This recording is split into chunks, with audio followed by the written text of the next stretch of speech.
You asked for it, and we are delivering. Welcome to the one and only all-access podcast all about your Blue Comets football. Welcome to Beyond the End Zone, Blue Comets football, with head coach Calvin Brown. This episode is sponsored by Coach's Neighborhood Grill. All right, welcome to episode 5 of Inside the Blue Comets locker room with head coach Calvin Brown. Thanks, Coach.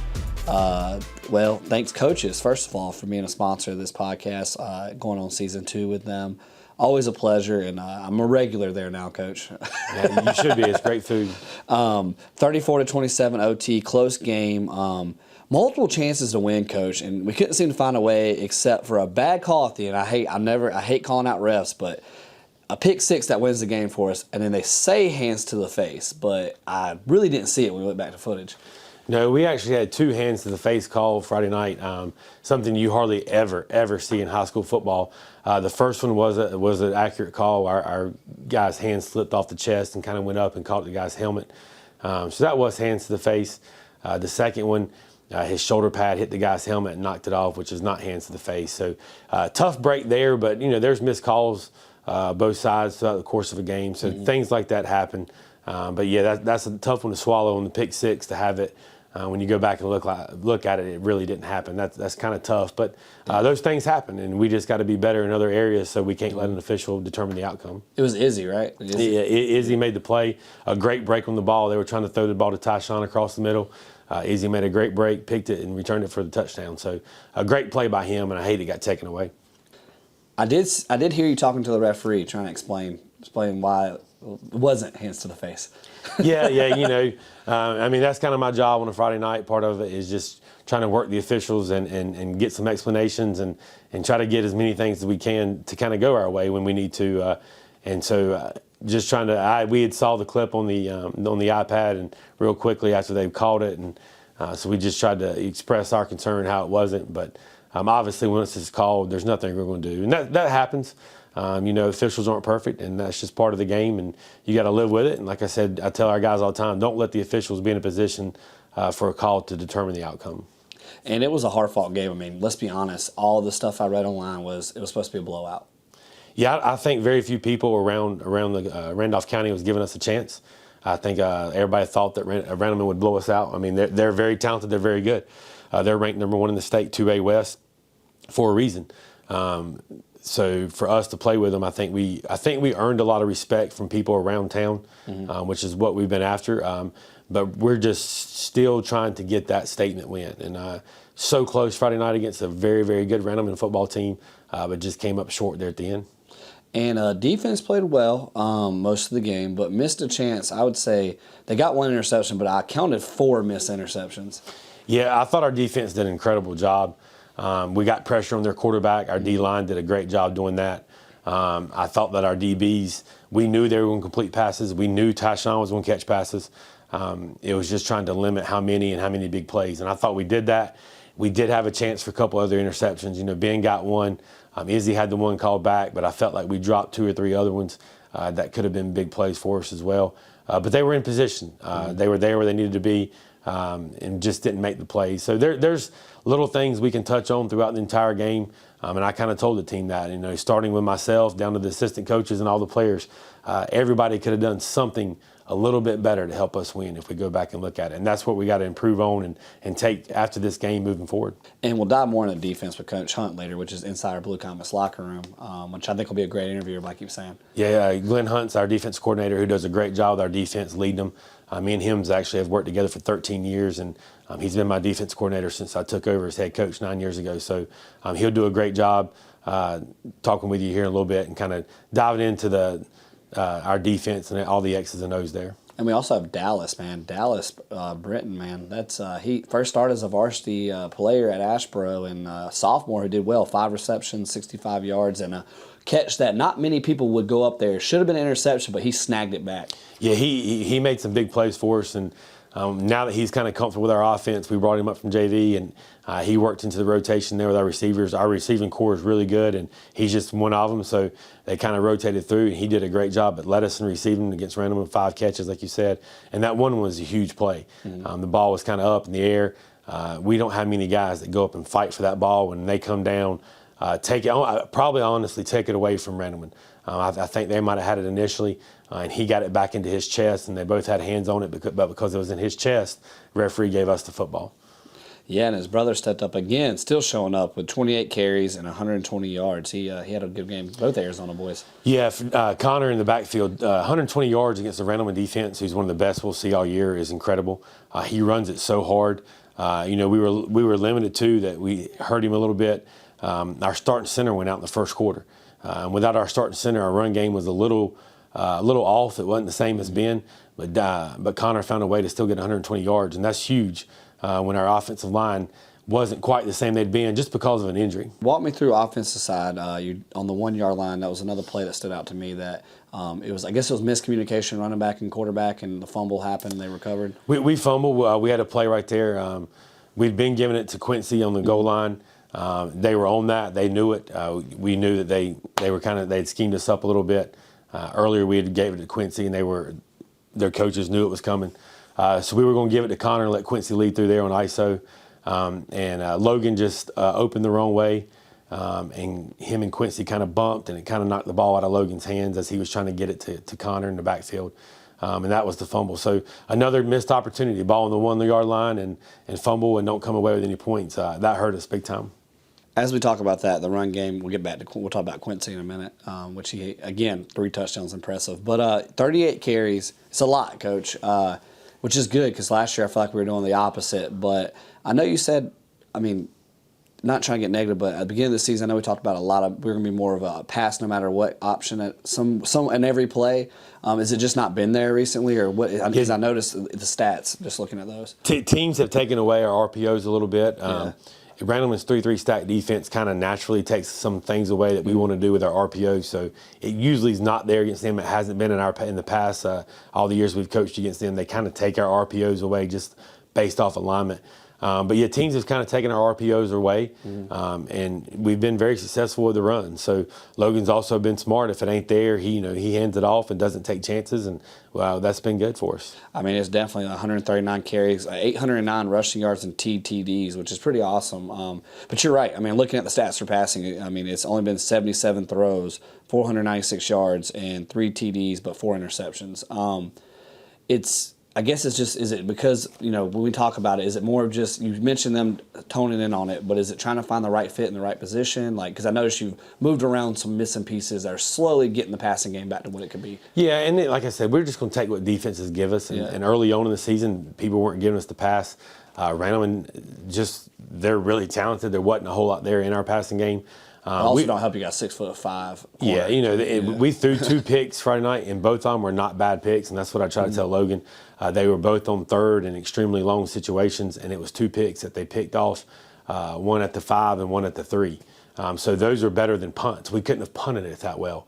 And if he'd have thrown an incomplete pass in that situation, we'd have punted and they'd have had better field position. So those actually worked out good for us. Yeah. Obviously, he's taking a chance, hoping we can get it. But those are chances we can live with, where even if they pick it, it's not the end of the world. So those, I was not disappointed with those 2 interceptions, just because he was trying to make a play, and it was in a situation that didn't hurt us. And going off of that, we'll go back to the running game, but I call Mike Tolbert 2.0. Quincy Lee, man, 3 TDs. I remember at the beginning of the season, someone said, don't sleep on number 8, and they weren't lying. Yeah, he's such an explosive back. I think the thing that helps him and helps our offense is, we don't, because he's such a vital part of what we do defensively, we're not getting him 20, 25 carries a game. But when he does get it, he's so explosive, I think it catches the defense off guard a little bit. They're not used to him coming at them, and so now they see him, and it almost catches them off guard, which is good for him. It helps him get those big numbers, those touchdowns, and then it also helps our offense out. He's number 2 in Mid-Piedmont for scoring, 3A scoring. And, I will say he ain't afraid to lower the shoulder. He, against Golston, most people are afraid when you go against someone that, D1 caliber. I got the clip looking at him. He lowered that shoulder and hit him, popped him, didn't even back down. Yeah, Quincy's, he plays 1,000 miles an hour. He's full speed all the time. And he's going hard, and he's not afraid of contact, which is good. And he was also the Fox 8 Player of the Week, which I know that's great for exposure for the kids here. Yeah, I was happy for him that that they got that after a 3-touchdown performance. He's such a great kid. He works so hard. He's put in the work in the off season to get to this point. So for a senior season, I'm glad he's having success. And it's cool because this is 2 weeks of a really good game for him because he had a great offense and defensive against Providence Grove. Yeah, he did. He's playing great. Like I said, he's a two-way guy that we're trying to limit a little bit on offense just because we feel like defense is more important. We got to be able to stop people. Yeah. So we try to use him in certain situations offensively, and it's working out so far this year for us. And he couldn't tell me which one he likes better in our interview last week. He says he likes to score, but he likes to hit people. Walk me through the ending of the game, Coach. OT, what went wrong, what was going right. Just kind of because they came back, a very questionable call. We go to OT. They run the sweep on the first play. Did we just bite on it? What happened there? They got us on something we hadn't seen, and then our guys didn't pull the trigger and come up and make the play. And I'm not sure why. They didn't. Did they call a timeout? I can't remember. Was there a timeout before it happened? There was not. That was first play out of the break from every time, and our guys just didn't pull the trigger. And I don't know if it was just unsure of what was going on, but they didn't react fast like they needed to, and he was able to get the corner. And so they got the touchdown. We felt fine. Great thing about high school overtime is everybody gets a chance to touch the football. And so we felt good about what we had. Play 1, we booted out on a play that we had scored on earlier in the game, threw it to Quincy. We completed 3 balls on that one play. And we ran it, and I felt like we had Elijah open out of the break, and Logan just didn't see him. And then they kind of got somebody in Logan's face a little bit, and he tried to force it into Elijah, and they were able to knock it down. And we ran it on play 2 just to try to get some yards, see if we can hit him, and I think Quincy picked up 2 or 3. Play 3, we ran a little play to try to get Ben Luck the ball coming off on a little slant, off a little pick, almost a little pick play. I felt like we had him. The snap was a little bad, and by the time Logan was able to gain possession of the ball and look, it was too late. Yeah. And so then he had to kind of run out. I think if we get a good snap there, Logan sees him and hits him, and Ben walks into the end zone. He was open, big time open. Did they blitz heavy on that play? Because I feel like I think they were playing some man. And that play worked out perfect. So we had it. Once again, we had it. But when you don't get a good snap, the quarterback's trying to get the ball, it makes it tough. And then play 4, the 4th down. We tried to do something. They took a timeout there. We had something ready to go. They take a timeout, so we changed it a little bit and motioned Elijah just to try to see if they get some confusion with them. We motioned Elijah, on that 4th down play. I'm sure everybody in the stadium knew that we were going to look for Elijah. We're dumb if we don't look for Elijah, and they kind of had everything else covered up too. And so Logan tried to give Elijah a chance there, and they just defended it well. And so we weren't able to get anything. Hard-fought game, Coach. How do you encourage these? Because I know they're very disappointed at the end but they did something that I haven't seen. Like we talked last year, the word compete. They are competing with top-notch teams. How do you encourage them to take this as a positive, not as a loss, negative side? Well, we've talked about it all week, trying to make sure we don't have a setback from Friday night heading into Southwest. We got to use that game something to learn off of. I've had people tell me, and this is true, like when you're getting blown out, there ain't nothing to learn from. You got to forget about it and go on. When you lose close games, as bad as it hurts, you can take things from that and learn from it and move forward. So that's what we're trying to do. We talk all the time about every play matters, and this was no more evident than Friday night. And so many things I could go back, and if one play's different, the outcome of the game's different. And we had numerous of them, and all we needed was one of them to be different. From a mistake PAT to the fumble at the 1 to the hands to the face, all kind of things that really affected us there. And if we get those fixed, just one of them, we win. So trying to preach the importance of every play to our guys and how every play matters, and you can't take a play off. And that's what we're trying to learn from it going forward, and hopefully not have a setback this week at Southwest. And my question for you is, you're very, I'm going to brag for a second. I love your speeches. So tell me kind of, You just touched what you said post game, but talk to me a little bit about, like, from the heart, what was said. It's tough. Just in that moment, I just roll with it, what's coming to my head. But I just wanted them guys to know how, I mean, I know they were disappointed, but how proud I was of them. I mean, you kind of took a moment and kind of looked around our huddle on the field. Our student body's right there with us. We got parents, we got community members. And just to see on their face, all right, they're behind us. They support us. They see that we're different. And I wanted our guys to soak that in and understand that you've got a whole community that realize how good you can be. We need to build off of that and be good, but also take this game and learn from it so we're not in the same situation down the road. Because we have a chance to beat everybody on our schedule that's left. There's not a team that's way better than a Randleman or Eastern Randolph who we competed with. So we can go beat anybody that's left. And we just need to learn from that and take this moment and try to build off of it going forward and see what we can do with the remainder of our schedule. All right, well, we're going to go inside the Blue Comets locker room with Coach Hunt, and we'll start off with Mr. Dallas Brinton, but we'll move on for the next part when we come back. For Coach, he's going to stick somebody on me if I keep talking about this game. So we're going to move on to the Southwest because I'm excited. I think it's going to be it's been a rivalry going on since I was in high school. I think, Coach, we got to tease that and talk about that in the second half of the episode. What you think? Yes, Southwest is a great football team. Coach Baxter does a great job. So he'll have them ready to go Friday night. All right, well, let's go inside the locker room. Now it's time to go inside the Blue Comets locker room. All right, well, welcome inside the Blue Comets locker room. With me now is now full-time varsity member Dallas Brinton, the older brother and wiser of Connor. Yes, sir. Is there a little rivalry between you two? A little bit, but he plays running back. We play different positions, so it kind of like evens out. I mean, we don't have to do too much against each other. He was talking smack, saying he said he was better than you. He's better at running the ball. I'll give him that. But I think you're better catching, man. Yeah, he's a good running back. I'll give him that. But yeah, he didn't get the picture of trucking somebody like you did. I'm just saying. Yeah. I gotta give him a hard time. He was a great interview, man. It's cool that you guys moved here. Y'all got here what, end of summer? They got here before me, so okay. Yeah, they got here probably middle of summer, and I got here at the end of summer because I broke my hip. So yeah. Dang, man, yeah. You still hurting from it? You good? A little bit. It stings a little bit, but it's not too bad. You would never know on the field. Yeah. Tell me a little bit about Arizona. What brought y'all here, and then what brought you to Asheboro High School?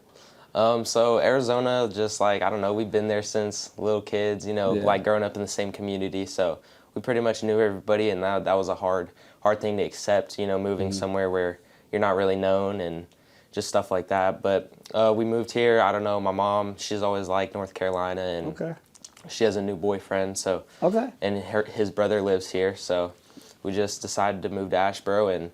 And I was looking up at the school, and I was like, Mom, I don't know about this. And, yeah, and we took a tour. Coach Brown, great coach. I like Coach Brown, love Coach Brown. And he gave us a tour of the school, just talking to us about how that's not going to be the culture here, and just losing isn't acceptable. So instead of going to somewhere like Randleman or Eastern Randolph, came here. Yeah. I mean, it's like the old saying: you can go somewhere and be, just be another number on a good team, or you can go build a good team. Yes, sir. So it's funny because you mentioned that, so I graduated 2012. We were actually pretty good at football. We were my senior year. I think we were. Did we go 9-4? Maybe we went to the playoffs and we ended up losing in Chapel Hill. It was a close one, but yeah, that was when head coach Owen George. So he was actually the head coach junior year, my junior year, and our senior year was Henderson, a new guy that came in. But before that was D. Bull. I don't know if you met him, the one that brings the shirts in and all that stuff. I don't think I have. Yeah, he was a coach. He came from Randleman, his background, but he was our coach, run heavy. We had a guy named Demetrius Fagler, my freshman year, that was on varsity. That was just, dude, he kind of similar to your brother where he just fell forward no matter what. He was just like a ping pong going forward.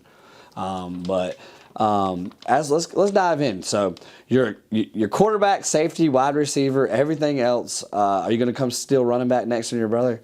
I don't know about that, but where's your love for receiver come? Is that kind of your main thing? What's your favorite position on the field? I play defense, so safety, coming downhill, stuff like that.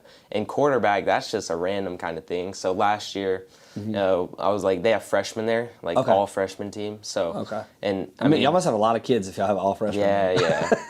So they have freshman, JV, and varsity. So they were like, pretty much just, I mean, I'm the best player, give me the ball, right? Like, we had running backs, just give me the ball. So that's why I played quarterback.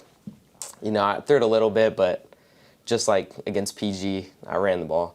So, yeah, and then receiver, I've never really played receiver. Like, coming here, I knew I wanted to play receiver because I'm not going to play running back.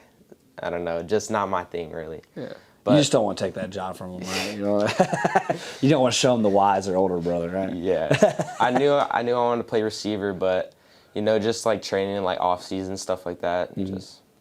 Well, dude, I mean, I think if I'm correct, because you're number 3 on JV, you were. Yeah. I remember against Trinity scrimmage, you laid a big old hit right up the middle when that running back thought he was in the clear. I don't know if you remember that. I posted the video of it. You never saw it? I'll have to show it to you, man. Dang, I thought you saw it. All right, so you got the call up. I know you've been dressing for 8 quarters, but you're full-time now. What did it feel like when you found out against Randleman, a very good school? I think they're number 1, if not top, in the 2A. Yeah, they're number 1 in 2A right now. So. What did it feel like when you were told, like, hey, you're going in here and you're starting at receiver? You know, I mean, like 3 days to learn the offense, and I didn't play outside receiver on JV. On JV, I played slot. So, you know, but outside receiver, it's not too hard to learn. So learned that in about 3 days, and I knew, you know, Tyshawn, and their corners are tall, so, but they weren't crazy. I mean, varsity definitely has better athletes, and in the trenches it's probably bad, but I mean, it's just football at the end of the day. So. You didn't back down. Yeah. There was a play in the game that, to me, most receivers wouldn't do, and especially this level, when it was clearly an interception, and you pulled it back into your chest. You fought for that ball, and they gave it to you. Yeah, I mean, that's just what you have to do. Just anything to win, I guess. When you went up for it, did you know you're like, nope, and you grabbed it? What happened? Walk me through that. So I ran. It was an out route, and like I cut down my split. It was an out route, and then I saw Logan roll out, so I kind of drifted up the field, and I was kind of towards the sideline. He threw it more inside, so I came and I kind of peeked at him. I peeked at the DB, and I was like, okay, I have to go get this. And I didn't get any jump. Like, I did not jump at all. I seen the film. I was like, what am I doing? But just like my hands were on it, his hands were on it, and when we went down, it was just fight for it. So. I mean, that was a pretty good statement right there, because that was a big play for us. We needed that. Yeah. I mean, dude, you went 5 for 65. That's pretty solid for your first varsity experience here at Ashburn. Because were you varsity there, or you in Arizona? I mean, I played at the end of the season, but like this season, I would probably play varsity. But yeah, well, you're there now, so it's kind of cool to see in that blue. Because I mean, like you said, you came to this school, and you know, y'all are competing, man. I mean, that was a top team. Providence Grove you beat. You got a winnable game coming up against Southwest. Are you ready for that? Yes, sir. I mean, I think we should win out. Like, I mean, I want to win out. So and what's great about it is, you know, I know we talked earlier about there's some teams you play, you're kind of like, okay, like, but then there's some teams you'll run into in North Carolina, or like, oh wow, okay. Yeah, there's definitely some dudes out here. Yep. And you haven't even seen Oak Grove yet. That's a good rivalry for us. Yeah, I heard they're a pretty good team. Yeah, they always are pretty solid. And Central Davidson runs the ball a lot, so your brother's probably going to laugh, because it's going to be probably a one-on-one battle with the run game, him versus them. But talk me through preparation for this week against Southwest. Have you been watching film? What's going on? Yeah, I've been watching film, and it's kind of, we can't really look at personnel too much, because one of their starting DBs and starting receivers is out, or he was out for most of the past couple games, so. But, you know, just watching film, just looking at the coverages they run, stuff like that. I feel like you and Logan got good chemistry. I heard in practice last week you guys are kind of killing it against first team D. Yeah, it's been pretty good, like, just from the jump. I mean, just like if he rolls out, I kind of roll with him, just try to find space, try to find grass. So what, the receiver, for someone who's a young receiver they're about to be in high school, what's your advice to them to get to where, because, I mean, your IQ's on point, my man. I mean, you just, like, film is such a big part. Like, if you know what the DB is going to do, and you really have, like, knowledge of it, you can find grass anywhere. So, because especially in teams that run zone, there has to be someplace open. So. Yeah, and that's why, like, I can tell you study a lot. And I feel like that makes you a better athlete. Your brother said something, I'm curious if you're the same way. Do you play other sports besides football? I run track, yeah. I made it to state last year. You made it to state? I made it to state for hurdles last year, so. Okay. So you're gonna be doing hurdles for us this year? Yes, sir. Yeah. What's your favorite sport? Football, for sure. Okay. Yeah, ever since I was a little kid. You want to go play college? Oh, that's the goal. That's the goal. Yeah. Well, if you had to pick a college to go to, your choice, who would it be? I mean, Ohio State's my favorite college. But I don't know if I'd want to go there. Oh, come on. Ohio State? Yeah, the Ohio State, right? The Ohio State. I was actually just in Michigan Monday, actually. Yeah. I was working, and I was near Michigan State and Michigan, drove past them. And it's so funny. We pick around. I fight Michigan. If you ask Michigan fans, their rival is Ohio State. You ask Michigan State, it's Michigan. So I think it's kind of humorous to me. Like, Michigan's like, not really. But Ohio State, yeah, that's our rival. Yeah, and in Arizona, I mean, there's some pretty good schools there. Like ASU's kind of they've been doing decent, and U of A is definitely on the come up. Like they used to be bad, and it's been pretty good the past couple years. So that'd be a cool school to go to. So you're thinking about Arizona's a good school too, huh? You go back to Arizona? I could. It's similar colors to here at least. Yeah. You know? You're used to wearing the blue because aren't they blue red? The first time I saw the A on the back of someone's truck, and I was like, "That's U of A. That is." Dude, so as we wrap up, man, your future at Ashboro, man, do you loving the receiver spot? Do you want to be at both sides again? Is that the goal? I mean, that's the goal. Yeah, I want to play both sides. Played safety like most of my life, so we know we got a senior safety, so maybe at least we know someone that can step into that role. Because I've known Ben Luck forever. So when you got bumped up to varsity, I'm jibber-jabbing right now because it's a great conversation. But has anyone took their wing since you've been here on the team? Anybody you just got close? You built a relationship with? I mean, me and Logan have the same weights class, so I mean, we talk a decent amount. Yeah. I have E in some of my classes. I mean, just all the guys. I mean, it's been like the relationship has grown pretty fast. So yeah, and it seems like you guys kind of are a family bond during the season because I mean, this is your brothers. You're with them all day, and then after school for 2-3 hours. Yeah, that was definitely something I was worried about. Just like growing up with the same guys in Arizona from middle school, league football, like everything. That was one thing I was worried about, but relationships have definitely grown fast here. Maybe we just need to get on a plane and meet your old school halfway, and we can have a rivalry game for you to get a little redemption. Oh, that might be a big game. That'd be a big game. Do you got all these siblings we talked about? Can you talk a little bit? So you said you seem more chattier than Connor was. But you told me you're not even the chatty one. Oh no! So my little brother, he's gonna be good. Like. He's small. I mean, I was kind of been small like my whole life. I've never been like the biggest guy, but he's kind of the same way. But he'll hit you. Like he's been playing football like past 2 years now. He's been doing pretty good. And then I have another brother that's in 7th grade. Okay. He plays quarterback, baseball, big baseball guy. Okay. So yeah, he's not playing football this year, but big baseball guy. So. Okay. So who's the smack talker out of for y'all? Me, for sure. For real? You said as a little one. He picks up on me, but I definitely, like, football, everything, I'll definitely talk what I want to talk. Are you talking out there on the field? Is what you're telling me? Just a little bit. You get their head a little bit? Just a little bit. What do you tell them? You just say, it ain't, because all I hear on the sidelines, man, them Arizona boys can hit. Them Arizona boys or something. I don't even know what I say. I black out for a little bit. Oh, man. Well, dude, I appreciate you being on here, man. I'm excited. So, since you moved here, so you haven't had food everywhere, but have you been to Coach's Neighborhood Grill yet? No, sir. You got to go check it out, man. We did our podcast first episode live there. Where were you at, man?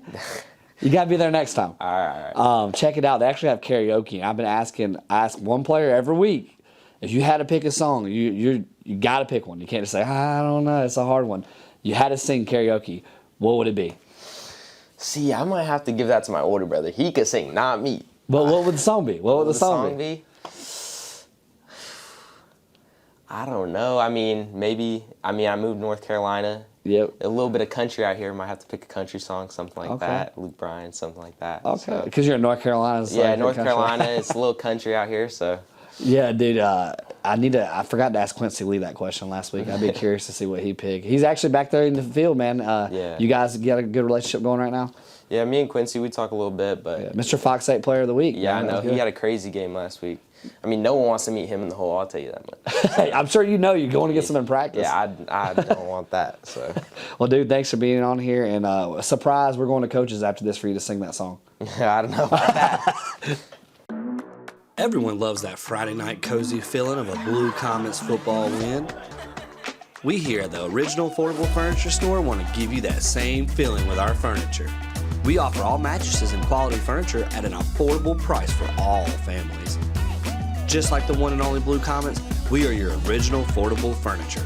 Give us a call at 336-629-1014 or come on over to 1954 North Fayetteville Street in Ashboro, North Carolina, and let us help you with your furniture and mattress needs.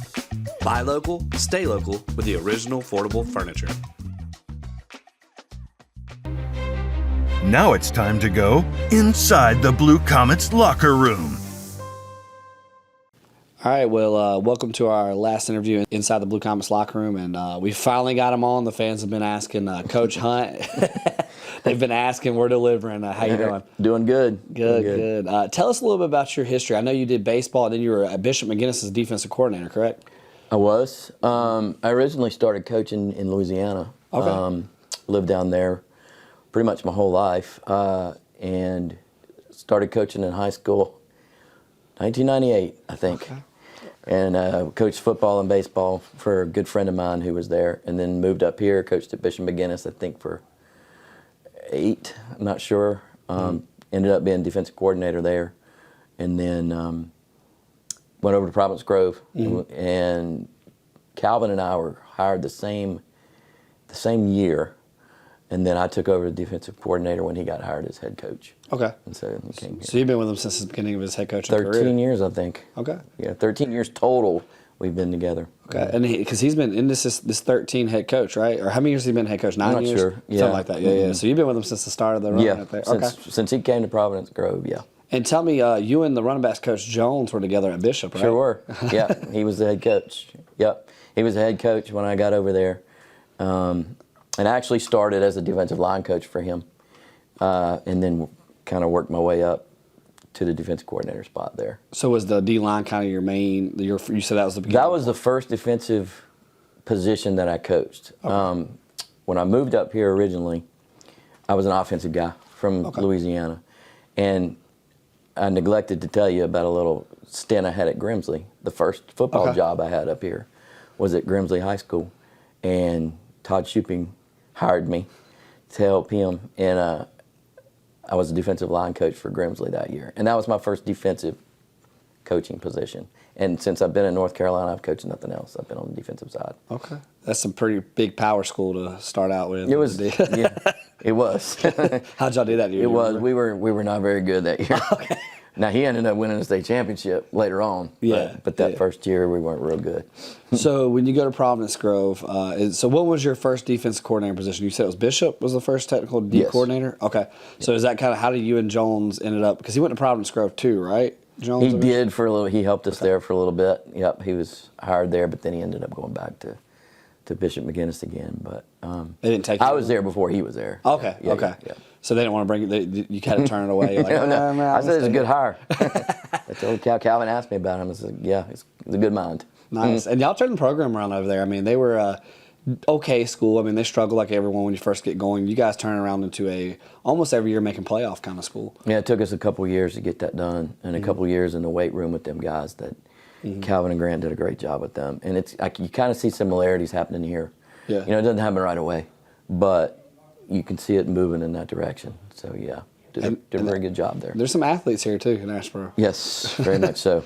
We got a lot to work with. Yeah. And as we dive into this, before we get into the game, the upcoming game and previous game, when he took this job here, was it a no-brainer to come with him, or what happened there? For me, to bring you here? Yeah, I think I might have been like the first one that says, "Yeah, I'll go." I mean, my ties there were gone. I had a stepson who played there, and we coached him. Okay. And he was gone. And so I didn't have the ties there anymore. So, I'm kind of free, Free agent. A little older, I don't have to worry about, kids anymore. I can go kind of wherever and say it. I said, yeah. Well, I hear, besides the coach, that you're a killer science teacher. I try to be. They say so, one of the best in the state, Coach. Well, I don't know about that, but we try to get things done. Who was it told me? Luke Hughes, that he has you for chemistry? I think I have him next semester, yeah. Yeah, that must be why he has all those tackles, the chemistry right there, Coach. Luke, huh? Well, hopefully we'll see. That's the awesome. chemistry continues in the classroom. How do you like it being here, being a teacher, It's teacher good. side? Yeah, it's very nice. Good to have the support behind us, too. It's really good. Yeah, I feel like Dr. Woody and Moody really just have you guys back. Absolutely. It makes a difference. And, all right, let's go to the game plan against Randleman. They went 8 for 18. 215 yards, 4 TDs we talked about earlier, and 1 interception. We had 4 missed interceptions. Tell me if I'm wrong. I know you've probably seen the film. Was it 3 or 4 or something? Yeah, it was at least, I think, 3. We made the one that got called back, and then we had, I think, a chance for 2 or 3 more. I can't remember, but yeah, we were in good spots at times. they're going to get theirs. Tayshawn's going to get his. We knew that going in. And so we kind of had to come up with a game plan. Maybe I didn't want to concentrate completely on him. But you knew you couldn't tune it out. You can't tune it out. Yeah. But in the past, we have done that and put too much emphasis on one person, and it kind of messed everything up. Yeah. And so we're better, I've found, if we can mix things up, have something to go to, but just still play our game. I know going against us, because the other receiver is pretty tall himself too. They had a couple of height. When you're going against height with the receiver side, how do you approach that as a defensive coordinator?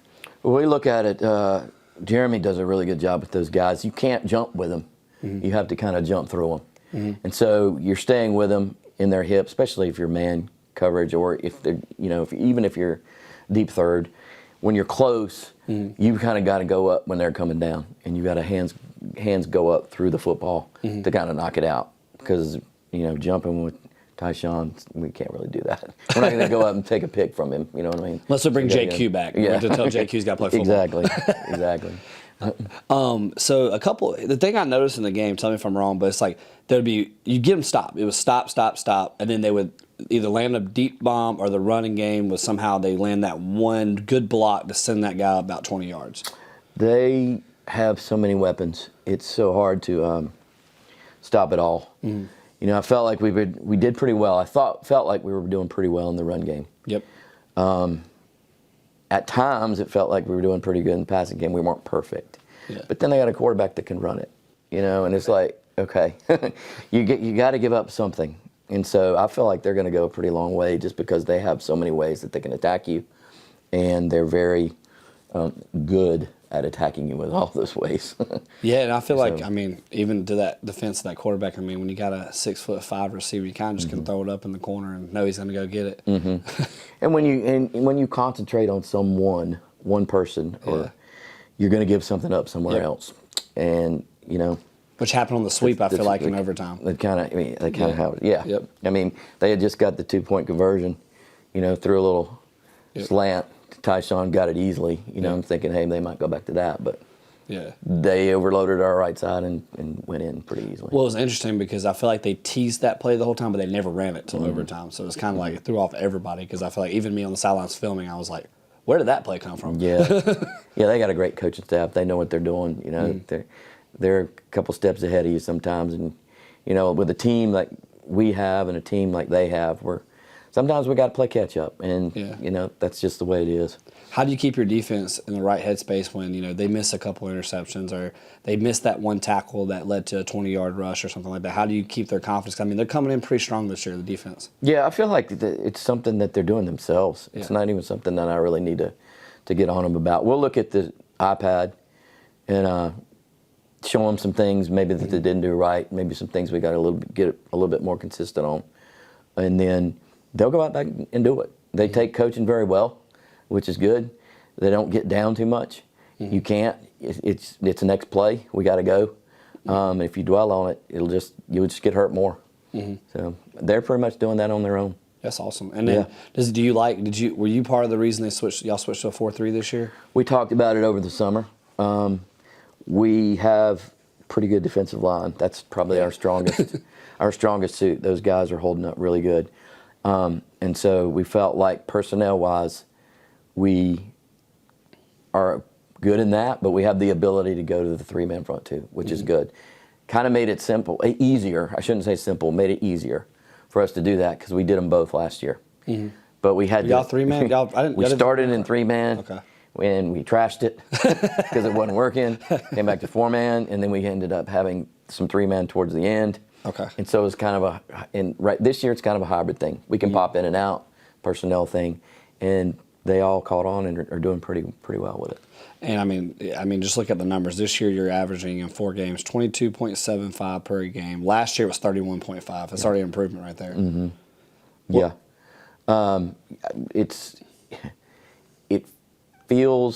It doesn't feel that much better at times, but I know it's good, because we're still that's the giving same up. stat for 4 games. So you dropped it down on 9 points. That's good. Anytime you can make an improvement like that, that's good.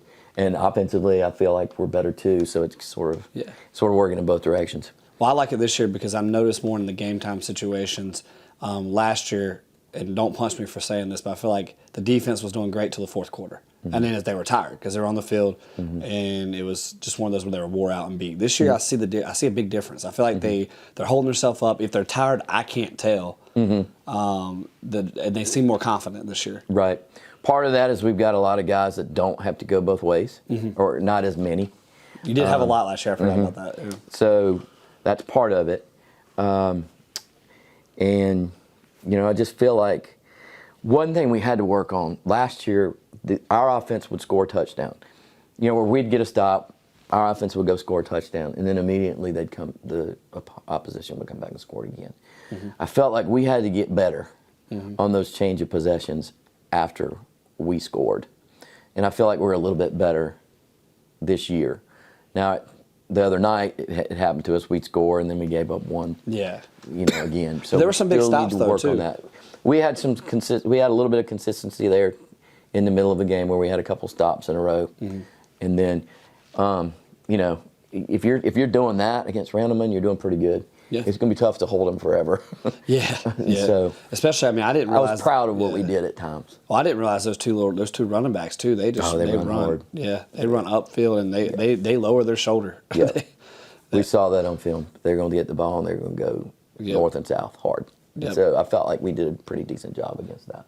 Well, how do you? So as you approach, let's dive into some of your core players. You got Cole leading team tackles with 32, Hughes 22, Quincy 22, Mabry 24. These guys are flying around everywhere. That's total tackles. Yes, I like the way we're getting to the football this year. It's one of the things that we tried to preach last year, and also the physicality that we're coming with this year. Last year we didn't have it, and we were trying to teach it, and they didn't know what it meant. And now they're getting it, and now they're coming. They're playing physical. They're playing as a team, not trying to do too much. We remind them of that all the time. You do you. Don't try to do anybody else, and we'll all as a team be pretty successful. And I feel like we're doing that a lot more, rallying to the football and doing our job a little bit more. And backtracking the Providence Grove game, Quincy said y'all worked on strip outs, and that's when he ended up grabbing his gloves at halftime. He said he told you need to go get his gloves, and he went to the next play and ripped it out of his hands and picked it up. Yeah, we sure did. And in the game the other night, Marvin Tucker had a pretty big turnover close to their goal line. He worked it, and we were doing some turnover drills. And Marvin's crazy, man. He's got. That's the thing about our defensive line. Mabry's up there in tackles. Yeah. And then the rest of them, their motors don't stop, and I love it. And not only that, but you got some towers at safety. Yeah, yeah. Izzy's not a bad-looking player, is he? No. And then Ben, who's gotten so much better over the past year. I feel like last year he was learning. He was slow at sometimes because he was unsure. Now, you can see it even in practice. He's in the right spots when he's rolling down. He's a so much different player than he was the year before. So I'm happy with that. Corner-wise, being able to move Aiden out, that gives us a very... Did you get him outside linebacker last year? Yeah, he started outside linebacker. I think he might have gone to safety at some point. Okay. Gives us that physical presence on the outside, which I feel like we were lacking a little bit last year. And then Chasen's doing a pretty decent job over there on corner 2, being his first year. So he runs pretty well. He runs pretty well with man as well. And you got that front, like you said, we talked about that front line. You got Joel and E, all that. Some tall boys.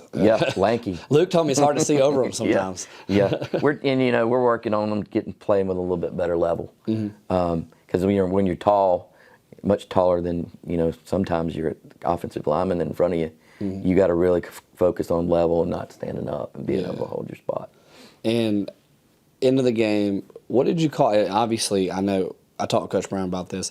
It was later on. It was a very crucial interception, a very good interception Izzy had. They said it was hands to the face. I know you saw the film. Yeah, we got that. Yeah. What did you call for that play? Like, was that did you have 2 safeties? What was going on? We did, and I think if I remember correctly, we were going to get over the top. I think it was man. We were going to get over the top of Tyshawn. Okay. And I think, if I'm not mistaken, he ran an in or something, and Izzy happened to be in the right spot. I'd have to go back and look at the route, but happened to be in the right spot. We had pressure on him. And he got rid of it, and Izzy made a good break. I wish it would have held. Yeah, well, you know what they say, it's always tough when you give a chance for a referee to impact the game. It's not always going to go on your side. Yeah, that is correct. You're right about that. All right, so let's talk about the guys that play both sides. You only have 2 this year, right? Or technically 3. Joel is the big one. Yep. Aiden. Yep. And then Ben plays quite a bit, Yep. too. And then you have Quincy as well. Quincy. Yep. Mr. Fox 8, Player of the Week. That's right. How can I forget him? Talk to me about that, a little bit about Quincy, man. He just seems like he's 1,000 miles an hour, no stop. Yeah, there's no doubt about that. I kind of talked to my guys, I guess it was Monday, when we came back as a group, my inside guys. Yeah, I told them we got to get a little bit more consistent. Mm-hmm. We can get to the right place. Sometimes we don't make a play. Mm-hmm. Sometimes we don't get to the right place. But we got to be a little bit more consistent. Now, Quincy's going to go 1,000 miles an hour all the time. And he was in some good spots the other night, and we just couldn't finish. And he knows that. So I'm not telling him anything he doesn't know. I'm not telling Luke anything that he doesn't know. But I feel like as a whole, as a group, we have a ways to go, but I feel like we can get there. Yeah. So.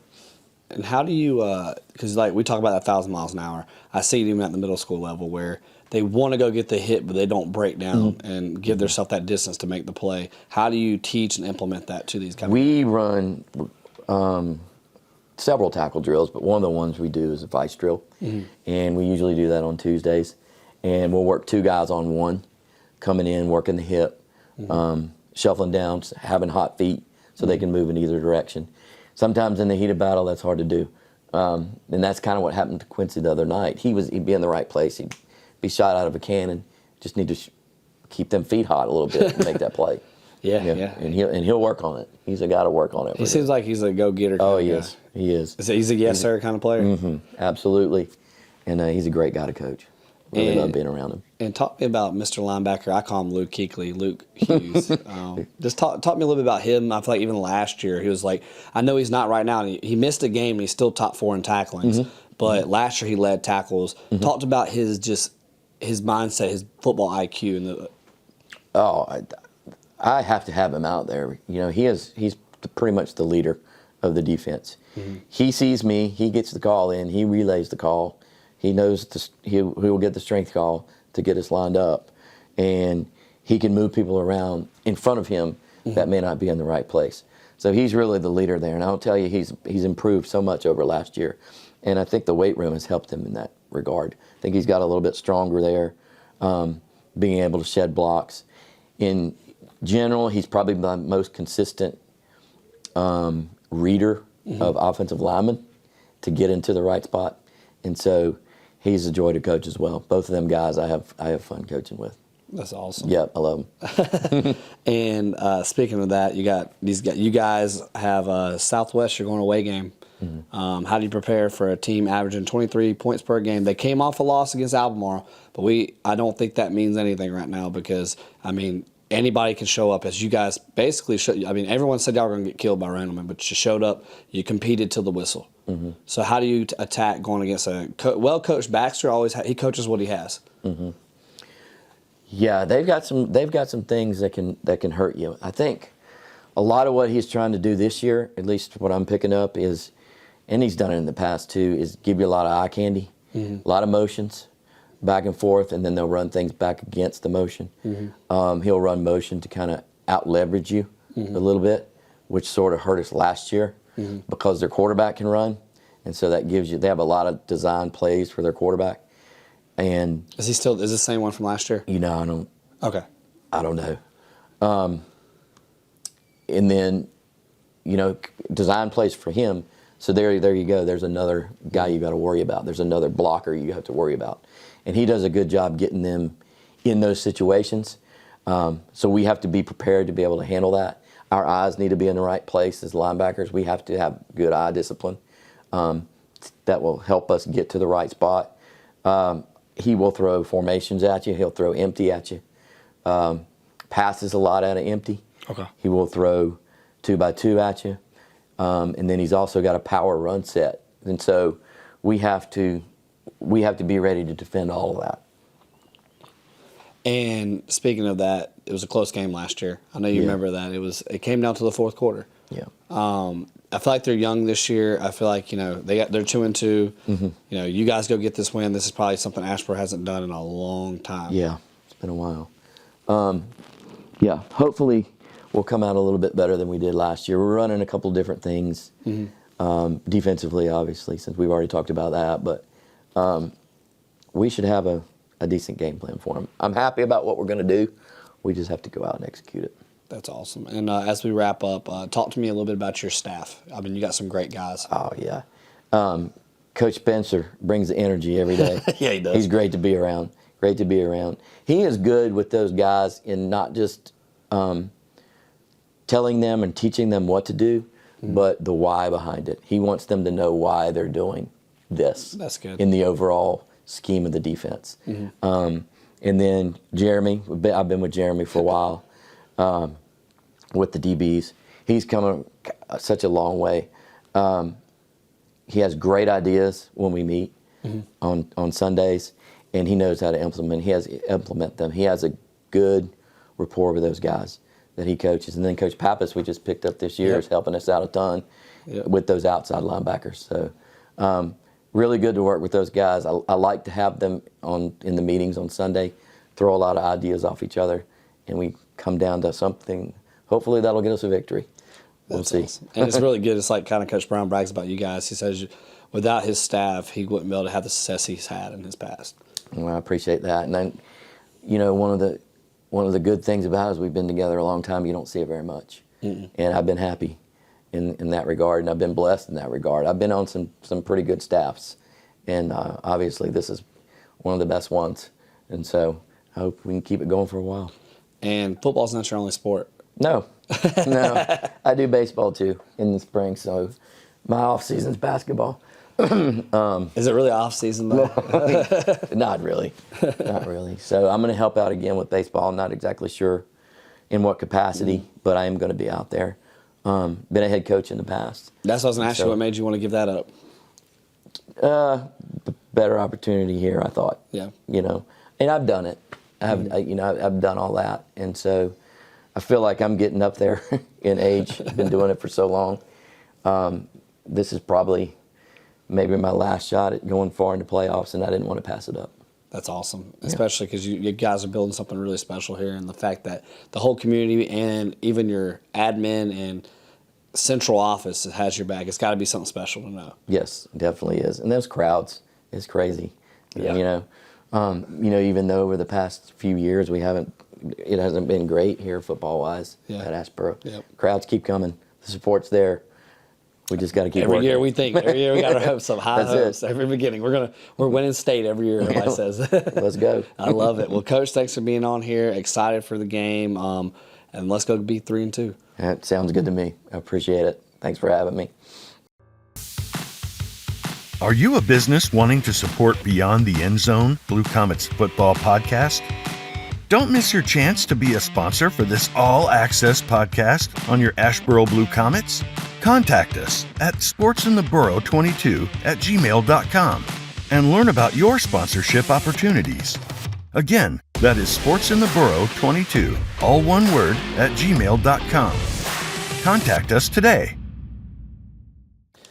All right, man, Coach, you weren't lying. Coach Hunt, man, he's a very good interview. Yes, he is.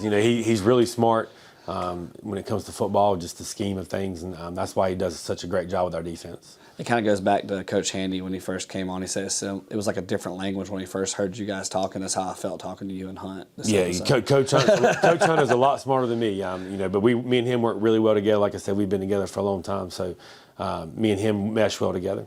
And as we head into preparing for Southwest, you mentioned both Arizona boys, freshman and sophomore, are starting. Is there anybody else coming up full-time? Right now, those guys are full-time varsity guys, moved up from JV. We'll still continue to utilize Garrison Cheek as an 8-quarter guy at JV and varsity, because Garrison, he's making plays on our JV team. We've moved him to quarterback. Yep. What a great player Garrison is, and he's going to be an unbelievable player for us in the future.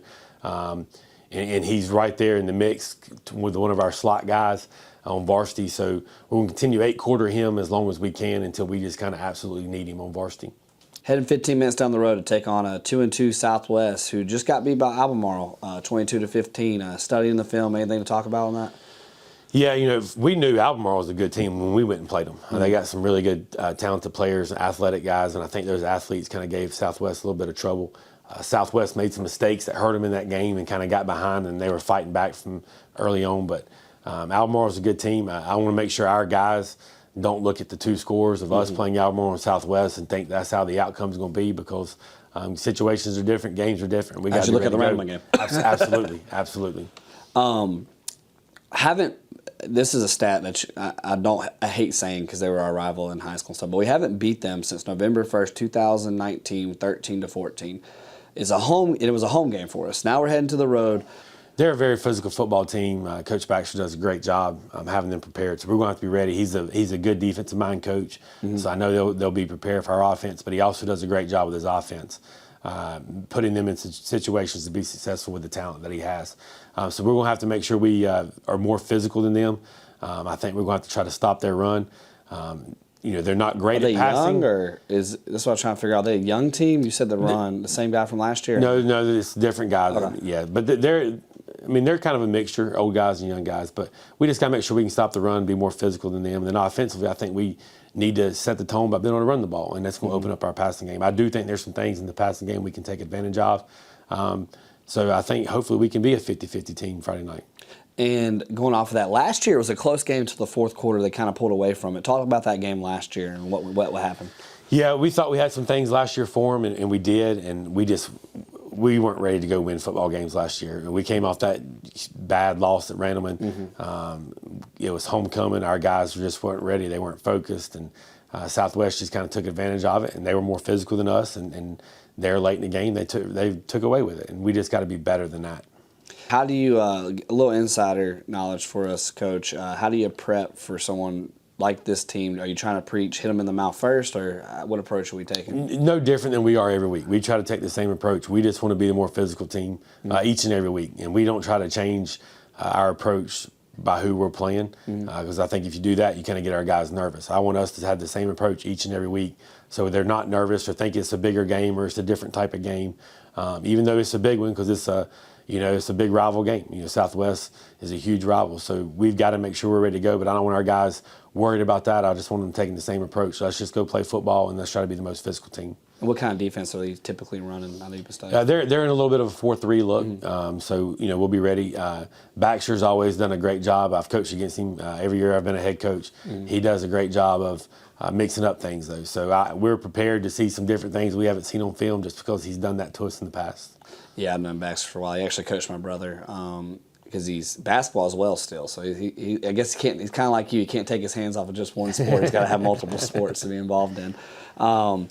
All right, I know you don't want to go too far down the line, but and skip this game. But can we talk about conference play coming up? Anything going on with the conference? Any standout teams right now that you can talk about? Oak Grove is still the top of the league for us, and I think everybody else.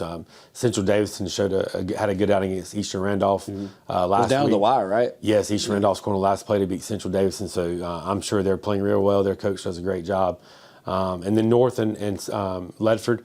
Ledford got off to a slow start, but they beat Providence Grove 17-0 last week, so I think they're probably getting hot.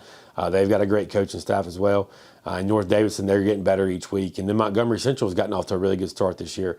They've won 3 or 4 games to start the season. So I think our conference is going to be tough, as expected.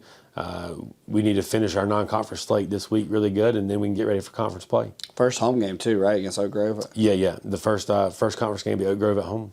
That'd be good, because I feel like it'll be a good game for the crowd to come out to. It's always, I feel like you see some talent out there. Oak Grove is a really, really good football team. But we've proven we can play with a really good football team. So we're looking forward to that challenge as well after we get past the Southwest game. Awesome. Well, anything to encourage the fans to come out to Southwest Randolph this Friday? Oh, well, this Thursday. This Thursday, yeah. Or tonight, probably. With the hurricane coming in, we've moved it up to Thursday. Actually, a 7 o'clock start time, so make sure you get there early. Don't be late. I know there's going to probably be still a chance of some rain on Thursday, but hopefully we can get a big crowd there to support our guys.